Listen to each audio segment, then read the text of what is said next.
Bonjour à tous et bienvenue sur le plateau de Bonjour chez vous en ce vendredi. Aujourd'hui, nous allons découvrir le cœur de Dieu pour ceux qui souffrent.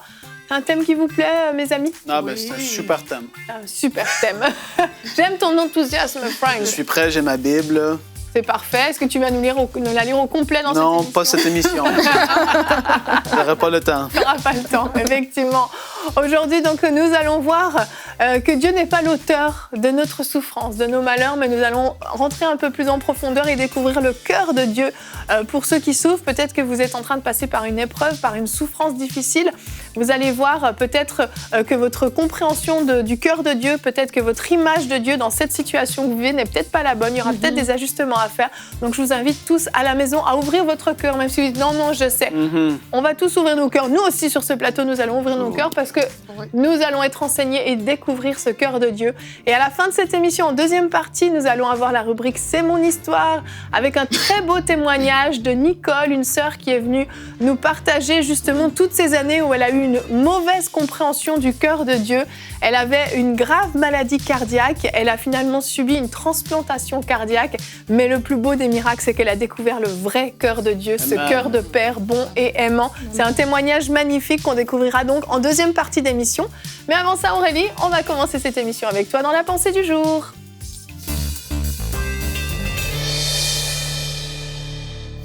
Êtes-vous de ceux qui pensent que Dieu envoie les maladies pour corriger des épreuves grammatiques pour vous instruire, qu'il punit sévèrement et qu'il est l'auteur de tous les malheurs et de toutes les calamités de la terre?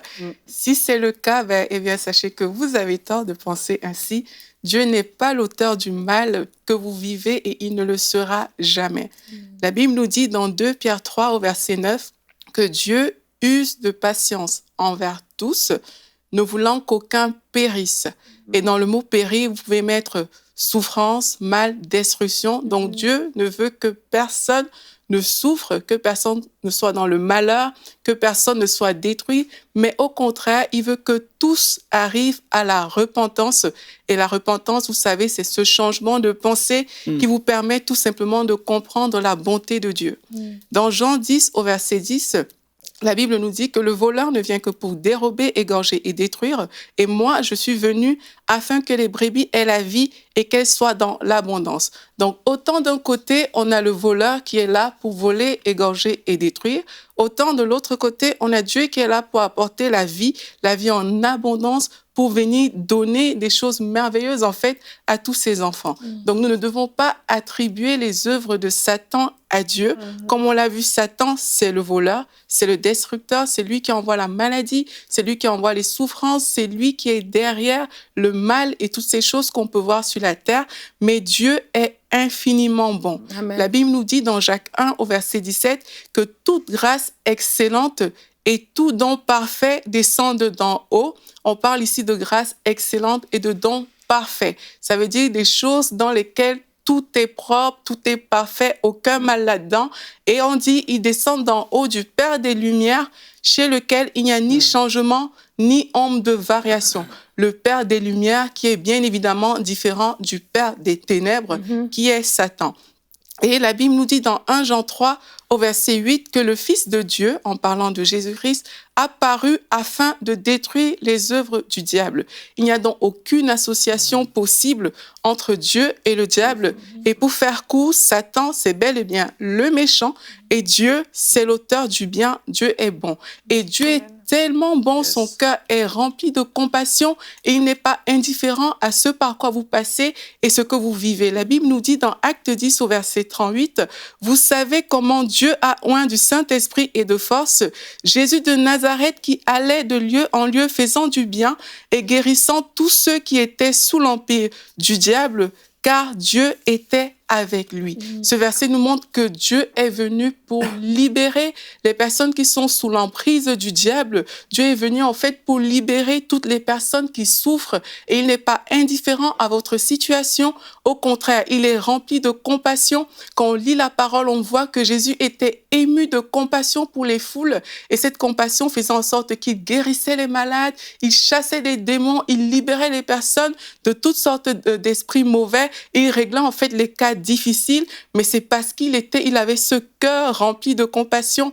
Et en fait, la Bible nous dit qu'il n'y a aucun changement, aucun nombre de variations en Dieu. Et c'est avec ce même regard rempli de compassion que Jésus vous regarde aujourd'hui. Il aimerait tout simplement que vous accueillez sa bonté, que vous ouvrez votre cœur pour recevoir vraiment de lui, pour recevoir cette grâce qui vient de lui, cette grâce parfaite, ce don excellent. Et peut-être que vous nous écoutez aujourd'hui et vous vous dites, mais en fait, depuis longtemps, je pensais que c'est Dieu qui était en train de m'envoyer toutes ces maladies, de m'envoyer tous ces malheurs. Mais aujourd'hui, reconnaissez tout simplement que Dieu est bon et ouvrez votre cœur pour accepter cette bonté pour votre vie. Amen. Amen. Merci Aurélie. Merci. À la fin de ta pensée, tu donnes une clé extraordinaire, ce Jésus plein de compassion. Quand on veut savoir comment est Dieu, quel est son cœur, quelle est sa façon d'agir, de fonctionner, de penser, on a la grâce extraordinaire d'avoir les évangiles. Les évangiles nous montrent Jésus 100% Dieu, 100% homme aussi, mais 100% Dieu.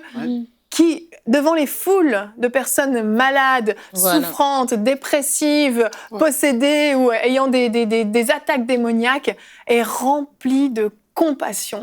C'est tellement fort quand on voit ça et on peut être perturbé quand on lit peut-être l'Ancien Testament et puis on se dit il y a Jésus, le Nouveau Testament, ok, c'est plus la même personne, c'est plus le même Dieu, c'est plus la même alliance. Il y a des choses qu'on n'arrive pas à saisir, à comprendre, mais si on veut connaître le cœur de Dieu, on regarde Jésus, comment il marchait sur la terre, comment il fonctionnait, qu'est-ce qu'il faisait. Est-ce que quand quelqu'un est venu le voir et lui a dit « Guéris-moi » ou « Viens guérir ma fille, mon fils ou même mon serviteur », il a dit « Attends un peu, mon ami, attends un peu, c'est trop tôt. Tu dois encore apprendre des choses, tu dois encore marcher avec moi. Suis-moi pendant 1 ou 2 ans et après, pendant ce long chemin où je t'aurai enseigné, là, je vais enfin te guérir. » Est-ce que Jésus a dit ça? Non, jamais. Il a guéri à l'instant même, à l'heure même, au moment même, il a guéri. Et c'est le cœur de Dieu. Dieu ne prend pas plaisir dans la souffrance. Et on a un verset qui nous dit en quoi Dieu prend plaisir. Notre verset du jour, Jérémie 32, 41. « Je prendrai plaisir à leur faire du bien et je les enracinerai vraiment dans ce pays de tout mon cœur et de toute mon âme. Je les enverrai dans leur destinée, je prendrai plaisir à leur faire du bien et à les voir accomplir tous les projets que j'ai formés sur leur vie. » C'est ça le cœur de Dieu. Exactement, Yveline, Gwen, tu voulais dire quelque chose? Non, vas-y. Exactement, c'est ça le cœur de Dieu.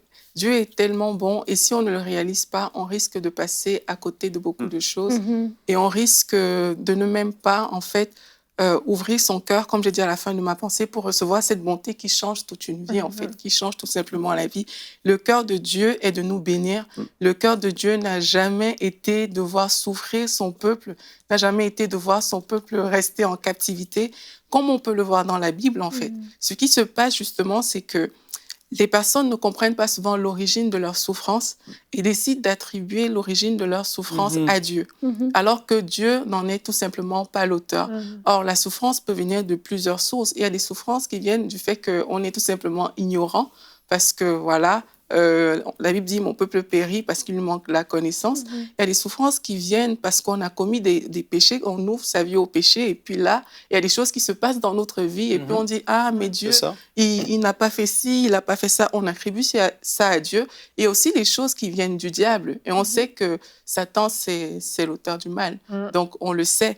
Donc vraiment, c'est de dire aux personnes qui nous écoutent aujourd'hui qu'il faut toujours bien repositionner les choses. Dans tous les cas, quel que soit ce qui arrive, savoir que Dieu ne peut jamais être l'auteur du mal, parce que le mal rentre dans le monde dès l'instant où Adam, il mange le fruit avec Ève, et là, le mal rentre dans le monde.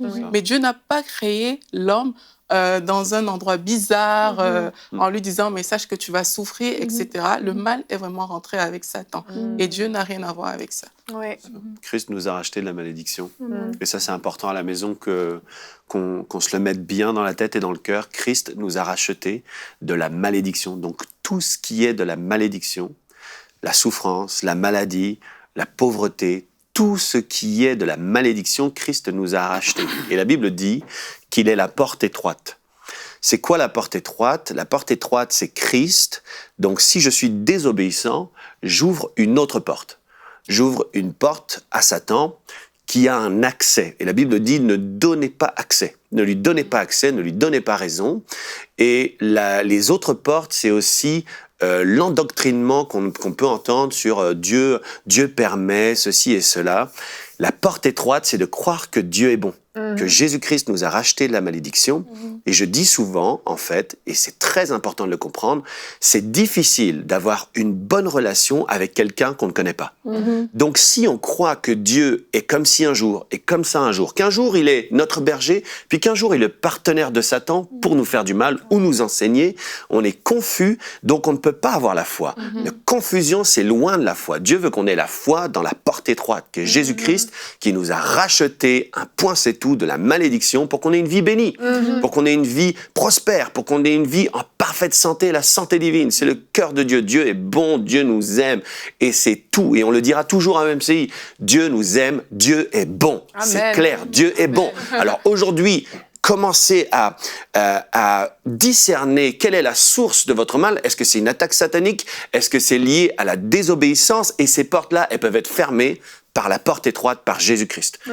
Même celui qui s'est éloigné, même celui qui a péché, même celui qui a été désobéissant, il a encore accès à la porte étroite, qui est Jésus-Christ, qui va fermer la porte à toutes les autres portes. Amen. Tu parles juste, je veux juste rebondir sur ce que tu dis, tu parles des attaques démoniaques. Parfois, on prend des raccourcis. Je ne sais pas, ma sœur Nadine, il lui arrive quelque chose et je vais dire, c'est parce qu'elle a péché. Je veux juste préciser qu'on ne connaît pas toujours l'origine des malheurs qui peuvent nous arriver. Et soyons juste prudents, c'est vraiment une parenthèse que je veux faire, mais soyons prudents à ne pas prendre des raccourcis pour essayer de comprendre l'origine. On sait que ça ne vient pas de Dieu, mais chacun sonde son cœur, chacun sait, mais il y a parfois des attaques démoniaques. Ça ne veut pas dire qu'on a forcément péché, qu'on a fait quelque chose de mal. S'il nous arrive un problème, je le dis juste parce que je sais que des fois on peut prendre des raccourcis. C'était une parenthèse. C'est pour ça que je disais de discerner, en fait. Exactement. Discerner quelle est la source de la souffrance, parce que c'est pas Dieu. Tout à fait. Nadine, je te redonne la parole. Oui, en fait, c'est juste pour revenir à la pensée d'Aurélie qui était vraiment puissante parce que je crois que le cœur de Dieu pour ceux qui souffrent, il y a beaucoup de gens qui vivent des épreuves et vraiment le calcul humain, c'est justement de vouloir coller un coupable à notre épreuve et on le fait mal en le collant sur Dieu. Mais comme Aurélie l'a dit, si on se rappelle de Dieu au commencement au Jardin d'Éden, qu'est-ce qu'il a établi comme climat, comme atmosphère, comme environnement pour l'homme et ce qu'il est venu faire par Jésus-Christ en rachetant l'homme. Mais moi, ce que j'ai envie de dire, en fait, la Bible dit que les bontés de l'Éternel se renouvellent chaque matin. Et je pense spécialement des personnes qui souffrent et qui sont à leur 5e, 6e, 10e épreuve et qui se disent, tu vois, j'ai espéré et puis Dieu n'a pas agi, je n'ai pas eu une réponse. Donc, du coup, c'est comme ça qu'ils arrivent à poser des étiquettes sur Dieu. Parce qu'ils ont eu une déception, quelqu'un d'autre dans leur entourage a eu une déception et cette personne-là les a amenés à penser de cette manière-là. Mais j'ai envie de dire, comme les bontés de Dieu se renouvellent chaque matin, elles se renouvellent chaque saison. Ça veut dire que hier et hier, aujourd'hui est aujourd'hui, et vraiment de soi-même. Tu sais, c'est vraiment une mentalité, un raisonnement qu'on a dans notre cœur par rapport au Seigneur qu'il faut renverser. Et il faut dire non, les bontés de Dieu se renouvellent. Si, à une certaine époque, je n'ai pas eu une percée dans un domaine, est-ce que c'était moi qui n'avais pas compris? Est-ce que je n'avais pas utilisé de mon autorité pour vraiment contrecarrer les plans de l'ennemi? Peu importe, je n'avais pas eu ce discernement-là à cette époque-là. Dieu est toujours de mon côté. Aujourd'hui est un nouveau jour et ces bontés se renouvellent dans la saison dans laquelle je suis. Et aujourd'hui que j'ai l'enseignement, aujourd'hui que j'ai la connaissance par la parole de Dieu, aujourd'hui que je comprends bien mon héritage, que je comprends mon autorité, je l'applique aujourd'hui et je comprends qu'aujourd'hui, le cœur de Dieu, c'est un cœur de compassion. Et vraiment, aujourd'hui, je marche dans mon identité que Christ m'a donnée pour vraiment passer à travers et sortir victorieux de ces souffrances-là parce que c'est récurrent, le langage qu'on va entendre, en fait, des mensonges, en fait, mais qui sont devenus tellement notre quotidien, on l'a tellement dit qu'on le croit, mais c'est pas vrai, c'est faux. Exactement. Et Aurélie, il y a aussi ce problème de ce regard. On a peut-être eu un mauvais père, un mauvais modèle paternel, puis on voit ce papa méchant qui va punir. Tu fais une bêtise, donc je te punis. Exactement. En fait, la Bible nous dit que si méchant comme on est, on s'est donné de bonnes choses à nos enfants. À combien plus forte raison Dieu, notre Père, en fait, donnera, on dit, le Saint-Esprit ou bien fera du bien à la personne qui lui demande. Et vraiment, c'est quand on pense à un bon Père ici sur la terre, mais on voit quelqu'un qui prend soin de ses enfants, on voit quelqu'un qui les enseigne de la bonne manière, dans les bonnes voies, etc. Mais quand on se réfère à Dieu, on arrive quand même à penser que Dieu, pour nous enseigner, pourrait envoyer la maladie. Pour enseigner, pourrait nous faire passer par les épreuves. On arrive même à dire que Dieu est en train de te punir parce que si ça se trouve, tu as fait telle chose ou telle autre chose. Comme si un père pouvait tout à coup ne plus être du côté de son fils, ne plus aimer son fils du jour au lendemain. Et là, on attribue souvent ces choses à Dieu, alors que du côté humain, on ne le pense pas comme ça, en fait. Mais Dieu dit, si méchant comme vous êtes, vous savez donner des bonnes choses à vos enfants, à combien plus forte raison moi? Ça veut dire que lorsqu'on regarde à Dieu, mais on devrait considérer les choses encore tellement meilleures par rapport à ce qu'on peut considérer d'un meilleur père sur la terre. La Bible nous dit que Dieu vraiment a les bras grands ouverts quand le fils prodigue est parti. Il est revenu dans la maison de son père et son père n'a pas fermé ses bras. Son père l'a vraiment accueilli. Oh, oui. Et Dieu est bon, pour le méchant, pour tous. C'est ce que la Bible nous enseigne, en fait. Donc, vraiment, c'est de dire aux personnes qui pensent comme ça que Dieu est un bon père. Dieu est notre père. Et Dieu est un père aimant. C'est quelqu'un qui aime. Il n'y a aucun mal en Dieu. Le mal ne peut pas se trouver en Dieu, en fait. Et c'est ce que la Bible nous dit. Dieu, il n'y a aucun mal en lui. Et en tant que père, mais c'est quelqu'un qui prend soin. C'est pour ça que Jésus se présente comme un berger, parce qu'il prend soin de ses brebis. De la même manière, Dieu prend soin de nous. Et dès l'instant où il y a quelque chose qui arrive dans notre vie, mais c'est de s'ouvrir, en fait, parce que Dieu il va pas...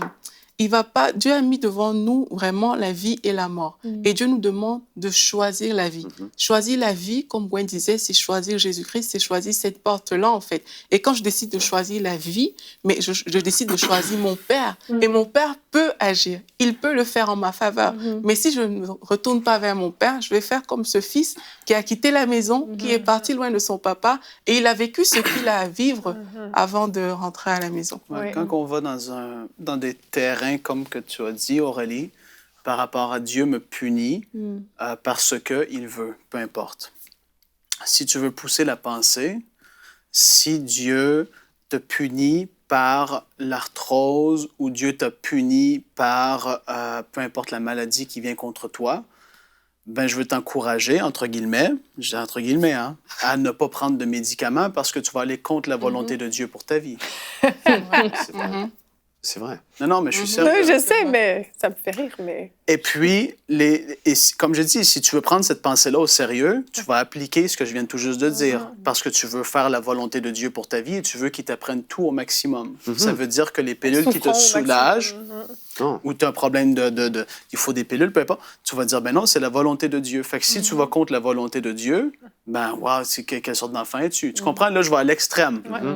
Parce que j'étais extrême, parce que je veux faire allumer des lumières. Les choses les plus importantes que j'ai pu voir jusqu'à présent dans ma vie, dans la parole, qui ont été dites aujourd'hui, c'est l'alliance et Jésus à l'image du Dieu invisible. Sérieusement. Les gens, encore et encore, et puis à UMCI, on a, je veux dire, enfoncé le clou, je ne sais pas combien de fois, et on va continuer de le faire par rapport à Job. Job, et là je vais même dans la doctrine, Job était avant, nous dit les théologiens, Abraham. Il n'y avait aucune alliance avec Job. Job n'était même pas bénéficiait même pas de l'alliance d'Abraham ou du peuple de Dieu, même pas. Et quand tu saisis les alliances, tu comprends que lorsque Dieu fait une alliance, il ne peut pas aller contre cette alliance. Et dans l'Ancien Testament, il y avait une alliance avec le peuple d'Israël, mais il y avait une bénédiction et une malédiction. Et lorsqu'il marchait dans la désobéissance, il s'ouvrait à cette malédiction. Et c'est pour ça que souvent le peuple d'Israël a subi des choses terribles et des conséquences. C'est parce que la malédiction s'abattait contre eux. Comme que Gwen l'a dit, Jésus a porté la malédiction pour nous à la croix pour qu'on soit délivré, libéré de la malédiction. Elle n'a plus d'emprise sur nous. Et quand tu saisis ces choses, dans l'alliance dans laquelle je suis, il n'y a plus de malédiction qui pèse contre moi, j'ai été racheté, et puis que Jésus me démontre le cœur parfait de Dieu pour l'humanité, surtout ses enfants, là on parle de ses enfants ce matin en particulier, tu te dis, ben wow, là je saisis vraiment qui est Dieu. Et donc, c'est pour ça que qu'est-ce qu'on dit comme émission, c'est tellement important, parce que lorsque la volonté de Dieu et le cœur de Dieu est révélé, la foi est relâchée. Et tu reçois ce dont tu as de besoin, et tu peux t'appuyer fermement sur la parole, parce que tu tu sais et tu crois que Dieu est bon et pour toi. Amen. J'aimerais faire une petite image. Imaginez, vous êtes le coach d'une équipe de foot et vous êtes en finale. Vous êtes en finale de la Coupe du Monde et vous êtes le coach et vous devez faire gagner votre équipe. Mais ce serait complètement insensé de mettre un parpaing ou du béton dans le sac d'un de vos joueurs pendant qu'il est en train de faire ce match. Vous voulez qu'il gagne. Donc Dieu est notre partenaire. Ouais. Dieu est le partenaire des chrétiens. Et votre mission sur la terre, c'est pas de juste passer les épreuves et puis non, vous avez une mission, c'est de gagner du monde à Christ. Donc Dieu veut que tous ses ouvriers soient en parfaite santé. Tous ses ouvriers arrivent jusqu'au bout, atteignent la ligne, pas pour eux-mêmes, pour que l'évangile progresse et qu'un grand nombre soit sauvé. Donc il veut que les hommes soient dans leur compétence absolue, dans leur santé absolue, dans leur finance absolue pour pouvoir gagner la coupe. Et s'il faisait ça, si un coach mettait des épines dans les chaussures de ces footballeurs, non mais ils gagneraient pas, ils seraient pas avec eux. Dieu est avec nous, c'est notre partenaire. Donc on doit vivre toute notre vie avec notre partenaire. Quel est le cœur de Dieu par rapport à nos souffrances? Il est notre partenaire. Ouais. Il est notre partenaire, il veut qu'on soit guéri et il veut qu'on sorte de cette situation au plus vite possible pour accomplir ce qu'il a déjà parlé sur notre vie. Amen. Aurélie, on l'a dit, souvent on va dire Dieu m'enseigne et c'est comme ça que Dieu va m'apprendre des choses, des mystères sur moi-même, sur la vie, sur son cœur, surtout dans la souffrance. Est-ce qu'on peut être enseigné différemment que dans la souffrance? Mais c'est sûr que Dieu n'a pas besoin de t'envoyer une maladie pour t'enseigner quelque chose. La parole de Dieu est là, la Bible est là, et dans la Bible, Dieu nous enseigne toutes choses au travers de sa parole. Dieu n'a pas besoin de dire « Ok, je vais t'enseigner » en t'envoyant une petite arthrose, comme Frank il a dit. Non, la parole de Dieu est là pour nous enseigner et Dieu est là, comme Gwen a dit, c'est notre partenaire pour nous parler, pour nous expliquer les choses cachées. L'Esprit de Dieu est là. La Bible nous dit que le Saint-Esprit nous conduit dans toute la vérité. Donc vraiment, Dieu a mis en place tellement de choses pour nous enseigner, en fait. La Bible nous dit que Dieu parle tantôt d'une manière et tantôt d'une autre. Ça veut dire que Dieu, il est là, il parle, il s'exprime. Et nous, on doit ouvrir notre cœur pour recevoir la pensée de Dieu, pour recevoir ce que Dieu veut. Mais Dieu n'a pas besoin d'utiliser les choses de Satan pour nous enseigner. Ça ne fonctionne pas, tout simplement. Dans la même logique que Gwen et Frank ont partagé tout à l'heure. Dieu ne peut pas dire, OK, c'est Satan qui est l'auteur du péché ou du mal, on va dire, et puis, OK, je vais prendre le mal de Satan et puis je vais t'enseigner quelque chose avec. Ça ne fonctionne pas. Dieu n'utilise pas les manières du diable, mais Dieu vraiment utilise sa parole. Il fait différentes choses et on a l'Esprit de Dieu avec nous vraiment pour recevoir les instructions et les vérités de Dieu. Il y a une chose, je veux juste spécifier, on a parlé de la guérison surtout, mais ceux qui souffrent, c'est dans leur couple, dans la santé mentale, aussi, auprès de leurs enfants, dans leur famille, au travail, la persécution, toutes sortes de choses. Dieu est avec nous et il veut pas, non, il veut nous en sortir. Vraiment, il faut être clair là-dessus. Et puis, il faut comprendre aussi qu'il y a une chose, par contre, que Jésus nous a promis, c'était la persécution. Et là, il ne faut pas mélanger les deux. La persécution va venir. Mais des souffrances, comme on l'a dit, maladies autres et tout ça, des oppressions spirituelles, Dieu n'est pas pour ces choses. Mais la persécution ne vient pas de Dieu, mais Dieu savait qu'elle allait venir. Mais ça, c'est différent. Il faut vraiment clarifier, c'est super important. Tout à fait, d'où l'importance toujours, comme Gwen le disait, de discerner la source du problème. Et on va regarder maintenant le beau témoignage de Nicole, qui est venue donc sur le plateau de C'est mon histoire et qui nous a partagé sa très belle histoire. On la découvre tout de suite. Et on se retrouve pour la rubrique C'est mon histoire. Aujourd'hui, je reçois une sœur que peut-être vous allez reconnaître. Je vais vous dire tout de suite pourquoi. C'est Nicole Zoa. Bonjour Nicole. Bonjour Yvine. Nicole, je dis ça parce que nous avez déjà, dans l'émission Bonjour chez vous, apporté un témoignage dans la rubrique témoignage il y a quelques mois. Ça fait quand même plusieurs mois de ça. Où vous nous parliez de la situation de votre santé, comment MCI TV vous avez aidé vraiment au niveau de la maladie que vous aviez à traverser. Tout à fait. Et aujourd'hui, déjà, vous êtes là pour témoigner que, gloire à Dieu. Gloire à Dieu, je suis présente. Vous êtes présente, Dieu est intervenu. Et puis, on va raconter toute cette histoire, si vous le voulez bien. Donc, comme on en parlait avant l'émission, il y a 12 années de vie. C'est ça. 12 années de maladie, maladie. en fait, Exactement. à raccourcir en 15 minutes. Donc, On ça va va faire pas vite. être évident. Mais je vais essayer de résumer la première partie de l'histoire. Donc, vous êtes né dans une famille chrétienne où vous avez quand même connu le Seigneur depuis l'âge de 12 ans 12 à ans, peu ouais. près, Exactement. mais avec une connaissance assez limitée, en fait, de Dieu, de son Oui, très cœur, partielle. etc. Et puis, vers l'âge de 32 ans, après avoir perdu votre papa, qui a été quand même un choc très bouleversant dans votre vie, Exactement. on vous a diagnostiqué une grave maladie cardiaque, une Ça. cardiomyopathie. Qu'est-ce C'est que ça. c'est exactement? Une cardiomyopathie hypertrophique, Hypertrophique, pour être précise. avec des mots super Voilà, compliqués. exactement. C'est une maladie du muscle cardiaque. Donc, le cœur est dilaté, donc beaucoup plus gros que la moyenne. Il est vieux. Et on m'avait dit qu'il avait 70 ans, à peu près. À l'âge de 30 ans. Voilà, à l'âge de 30 ans. Et en fait, il pompait très mal et qu'il fallait le remplacer parce que sinon, j'allais pas, je pouvais plus vivre avec ce cœur-là. C'est ça. À ce moment-là, le premier médecin vous dit il vous reste 15 jours à 15 vivre jours à si on ne vivre. fait pas une greffe. C'est ça? Exactement, tout à fait. Et là, comment vous réagissez? Qu'est-ce que vous vous dites? Alors là, déjà, l'état de choc, parce que je m'y attendais pas du tout. Et comme j'avais accepté Jésus dans ma vie, voilà, donc je disais non, la maladie fait pas partie de ma vie. Non, je ne veux pas en entendre parler. Et donc, ça a été plutôt le déni, en disant Dieu va me guérir, voilà, je vais sortir de l'hôpital et je vais trouver d'autres solutions, mais pas la greffe. J'ai refusé la greffe. Pour moi, c'était pas une solution miraculeuse. Dieu ne devait pas me guérir de cette manière. D'accord. Et après, vous avez rencontré un autre cardiologue qui vous a redonné espoir quand même? Tout à fait, oui, puisqu'il m'a dit on va commencer un traitement médical, on va voir comment les choses évoluent. Et donc, j'ai commencé le traitement progressif. Et effectivement, mon cœur allait mieux. J'étais moins essoufflée, j'étais moins fatiguée et je pouvais reprendre une vie normale. Donc, je me suis dit, bon, bah, c'est bon, il n'y a plus de maladie, je prends mes médicaments et on y va, on continue Voilà. à vivre comme ça. Sauf qu'au bout d'un moment, le corps a dit là, les médicaments, j'en peux plus. C'est Qu'est-ce ça. qui s'est passé à ce moment-là? Alors, j'ai fait ce qu'on appelle une décompensation cardiaque, c'est-à-dire que comme le cœur était très fatigué, il irriguait mal les organes et mes poumons se sont remplis d'eau.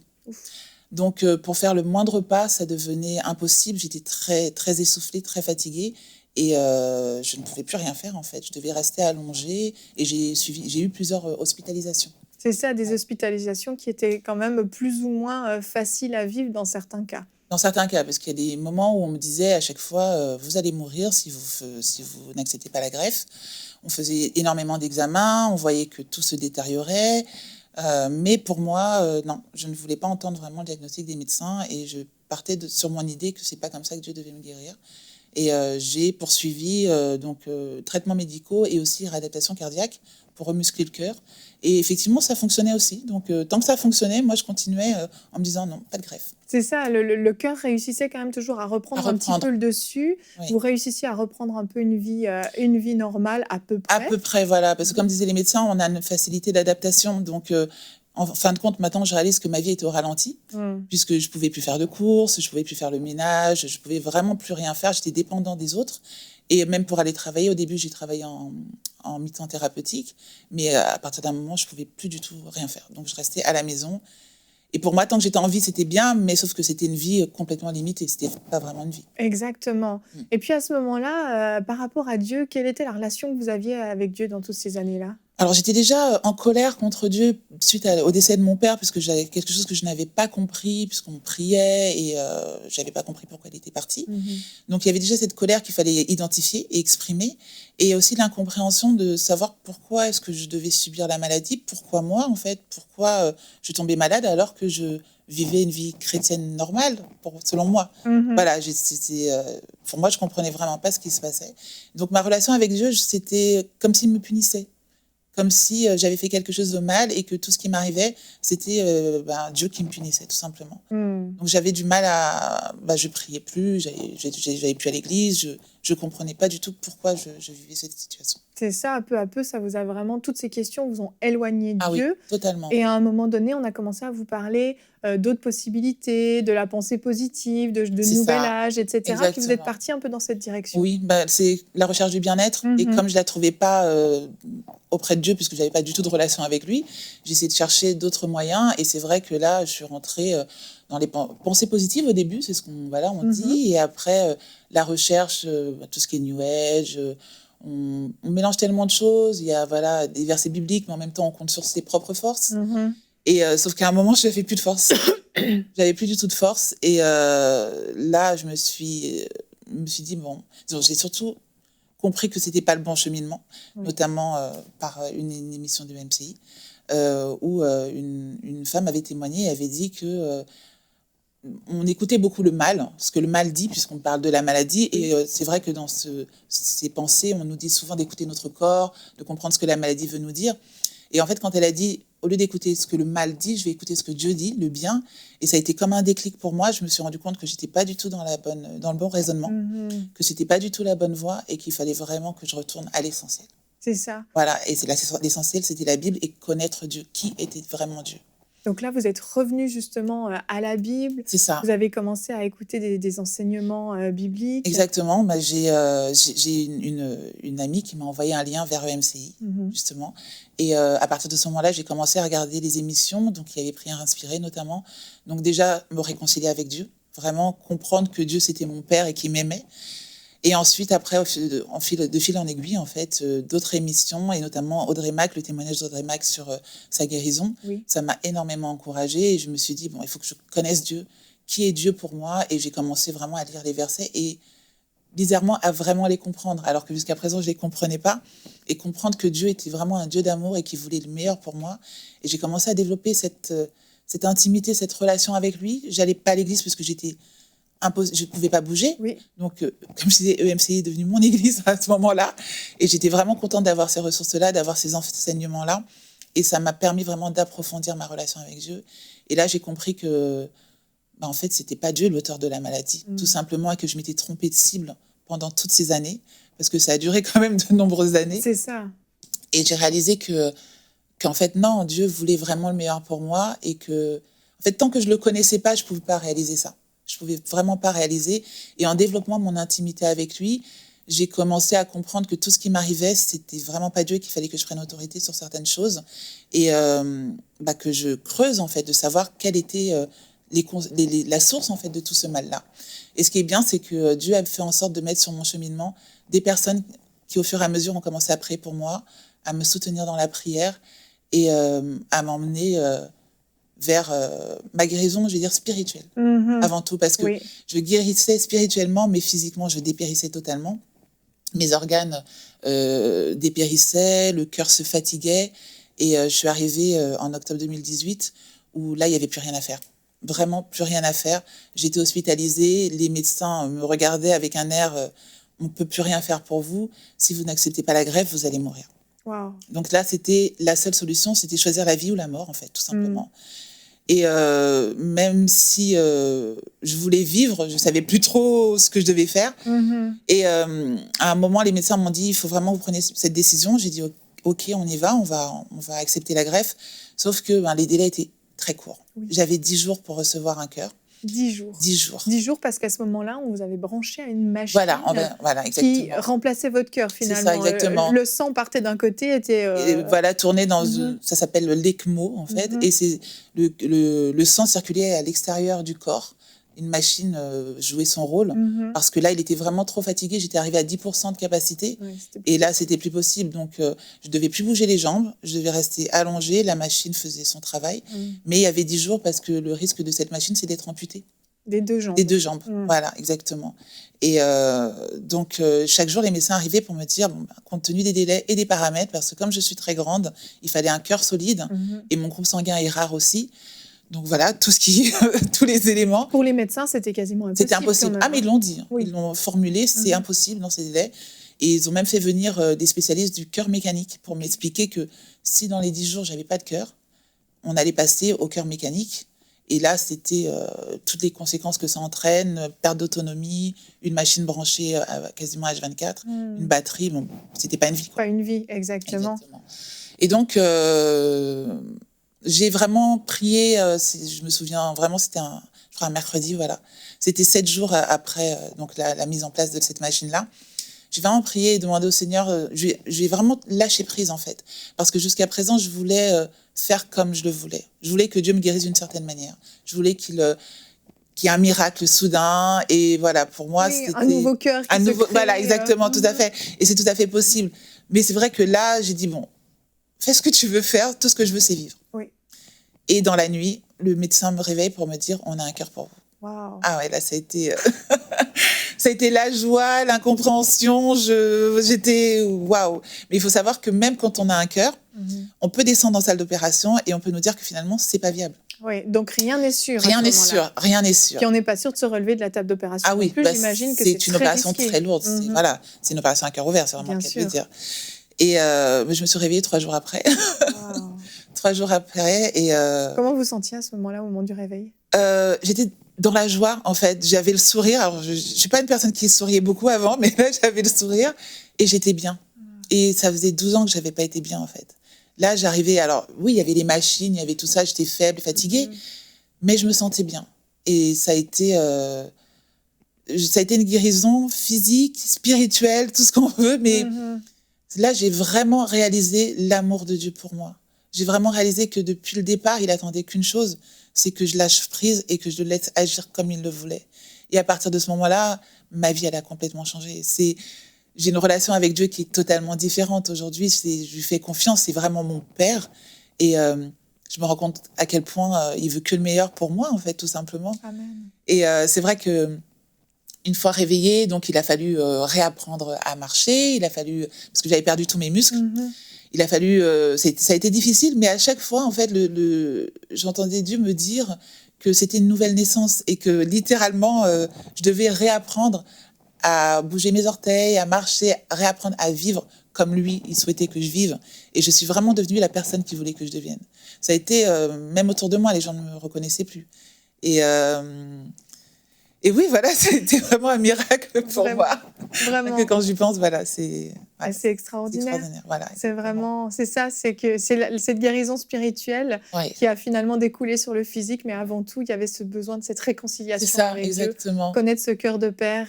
Ah oui, maintenant, en fait, ma foi est vraiment inébranlable. Aujourd'hui, je sais que Dieu est toujours avec moi. Je sais que quoi que je fasse, voilà, je suis sûre. En fait, il m'a donné un sens à ma vie. C'est vraiment ça. C'est qu'aujourd'hui, je sais pourquoi je vis pour lui, pour sa gloire. Et je me laisse totalement diriger par lui. Et je me rends compte que lorsque ce sont ses plans qui s'accomplissent dans ma vie, c'est que du bonheur. Que du bonheur, c'est juste merveilleux. Et je me dis, toutes ces années pour finalement me rendre compte que c'était ça, la solution, c'était tout lâcher et laisser Dieu agir, tout simplement. Et maintenant, c'est juste merveilleux. Il a fallu ça pour réellement lui donner les rênes de votre vie. Exactement. Et cette histoire, Nicole, vous la racontez dans votre livre, et Un cœur nouveau, une nouvelle vie, de Nicole Zoa. Et je tiens à dire à ceux qui nous écoutent qu'on a fait un tellement court résumé. Il y a tellement de choses. J'ai lu personnellement ce livre en une soirée, pour vous dire. Et Nicole, vous racontez dans ce livre vraiment tous les détails de cette histoire et surtout ce cheminement pour connaître réellement ce cœur de Dieu, ce cœur de père, pour que vous deveniez réellement sa fille avec tous les défis que vous avez vécus, toute cette souffrance aussi, et qui est détaillée ici. On s'en rend difficilement compte quand on vous voit comme ça. Mais vous avez été une warrior, vraiment. Et je veux vous remercier, Nicole, d'avoir pris le temps non seulement de venir témoigner, mais aussi d'avoir écrit toutes ces pages qui sont très personnelles. Et vraiment, je veux rendre gloire à Dieu pour ce qu'il a fait dans votre vie. Hein. Je rends gloire, vraiment. Je remercierai toute ma vie. Vraiment, c'est le cas. Gloire à Dieu, vraiment. Donc, si vous voulez ce livre, il est disponible sur emciboutique.com. Vous pouvez vous le procurer. Et vraiment, merci, Nicole, encore d'être venue nous voir. Merci. Un témoignage qui m'a vraiment beaucoup touchée, en tout cas personnellement, j'imagine vous aussi à la maison. Nicole vraiment a eu cette révélation du cœur de Dieu pour ceux qui souffrent et pour elle qui souffrait. Pendant tellement d'années, elle était dans un mensonge pendant toutes ces années et ses yeux qui s'ouvrent, c'est magnifique. Et vraiment, j'ai eu l'occasion d'échanger avec elle, même hors antenne. Et c'est une jeune femme heureuse, qui aime la vie, qui aime le Seigneur et qui réalise combien Dieu est bon, combien Dieu est un bon Père. Et toute sa perception de Dieu a changé. Et c'est pas à cause de cette maladie que son regard sur Dieu a changé, c'est à cause de la victoire qui est arrivée après. Et je veux vous encourager aussi, parce que dans le témoignage de Nicole, une autre chose qui m'a énormément touchée, c'est qu'elle a été encouragée, qu'elle a été soutenue par des frères, par des sœurs, partout dans le monde. Elle en parle davantage dans son livre, que je vous invite d'ailleurs à vous procurer. Et vous avez peut-être la grâce de ne pas souffrir en ce moment. Peut-être que vous êtes en parfaite santé, peut-être que votre couple va très bien, peut-être que vos enfants vont très bien, que tout va très bien. Mais vous connaissez des gens qui passent par des moments difficiles. Et comme je l'ai dit, c'est trop facile de pointer du doigt et de dire « c'est à cause de ci ou de ça que cette personne vit ça ». Non, notre rôle en tant que chrétiens, en tant que frères et sœurs, solidifions la foi de nos frères et sœurs. Amen. Allons les encourager, allons les Absolument. visiter de manière naturelle aussi. Apportons-leur des petits plats s'ils sont malades, s'ils souffrent. Appelons-les, encourageons-les, prions avec eux, prions pour eux. Et vraiment, c'est tellement, tellement important que dans le corps du Christ, on soit solidaires. Ouais. Donc, je voulais vous quitter avec ça. Merci à vous tous pour cette belle émission. Et comme Frank l'a dit, on va continuer d'enfoncer le clou encore et encore. Dieu est bon, Amen. Dieu est un bon Amen. Père, il vous aime, il est rempli de Amen. compassion et de miséricorde. Alléluia. Passez un merveilleux week-end. On se retrouve la semaine prochaine. Nous aurons une semaine de rediffusion la semaine prochaine. Ne dites pas « Oh !» C'est des excellentes émissions qu'on vous repropose. Donc, on se retrouve avec des émissions inédites dans 2 semaines. Soyez bénis. Bonjour chez vous.